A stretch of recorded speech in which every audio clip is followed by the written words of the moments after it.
What's up, guys? So what I want to do is take you through this miniatures project that I was working on and just show you how I kind of did it. So as you can see here, I'm using pink insulation foam board, and I'm trying to make a nice molten rock kind of lava scene. So as you can see here, I took a rock that I had and kind of roughed up the terrain, the foam, to make it look like rocky terrain. As you can see up close there, I took Mod Podge spray and I actually sprayed it in spots to eat the foam. And what that did is gave it a really cool texture that I thought would look nice to kind of show kind of like the lava pieces. As you can see here, I used tree bark for kind of like some alien type rock, like just some unique looking pieces, and just pieced them together and glued them together. As you can see here, I bought a few terrarium pieces that I wanted to incorporate in it. And I also started building the outside of the castle wall. And here I used some sticks from the store and some crown molding, which you can see from Lowe's, just to kind of make the outside a little bit more appealing of this castle. So it's just supposed to be the outside of it. As you can look here, I did the same thing with the rock and made it look like stone. And you can see how I kind of made it the same size as the terrarium piece because I wanted it to seem like it's like a stone mountainside that you actually walk down. Then after I did that, I spray painted it black and then touched it up with black acrylic paint on any parts that were too thin. And that was my base layer. And you can see here, here's a few up close shots of it. Because I think black works really, really well, especially, when you want to dry brush and make things look really weathered and really neat. So I did black first.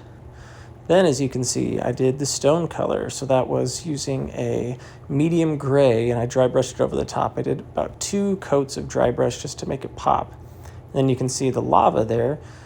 What I did is I went to the store and bought some different tones. So I bought an orange tone, I bought a yellow tone, I bought a highlighter tone, and I just kind of layered those on from orange all the way to bright, the brightest color, just to make it look like lava, which was neat. So as you can see here, right, I painted the rock, painted the castle piece, and dry brushed it. It looked pretty good.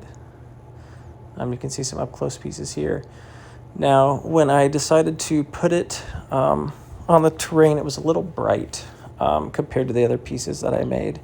And as you can see up close here, right, like I also incorporated some browns to make it look a little more dirty, just as far as dry brushing goes, to make it look really kind of nice. And as you can see here, this is the finished product after I decided to do a black wash. So that kind of mellowed out the colors a little bit, so it looked really dark, really weathered, really kind of dark in my opinion. So looks really good. And then after that, what I did is I took a Mod Podge, not spray, because like I said, that'll eat the foam, and I put it a brush on. I brushed over the top just gently to seal it. And then this is it with all the other terrain pieces that I made for this miniatures game. And right, as you can see as we go through, it matches actually really well. Like I said, when I first put it up there without the black wash, because at first I was thinking, it looks really good, I don't want to black wash it, but it was too bright, just kind of stuck out a little much. So as you can see here, right, I built the cathedral back there. I kind of like the church thing. I built a little bunker there. And actually my friend is the one who built that little tower that you see there with the canopy. I did the canopy, but he did the tower, and it's actually a dice tower, which is kind of cool. So thank you for, him for doing that for me. But this is here in the element, finished with everything. And like I said, this is a custom miniatures game that I'm using. It's Mutant Chronicles. But I wanted to make that game really epic. So I built all this terrain and, just had a lot of fun with it. And it's all kind of customizable, so I can move things around, make things look different, and the gameplay can be different every time too. So now here's some pictures of the pieces, right? Some stills.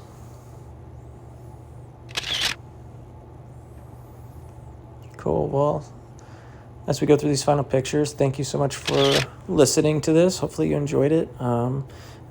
I kind of created all this before I started doing YouTube videos, so I didn't get to take you through the process as far as video-wise, but I'm sure this isn't the last time I'm going to do it. So, should be fun. So thank you all so much, and I will see you next time.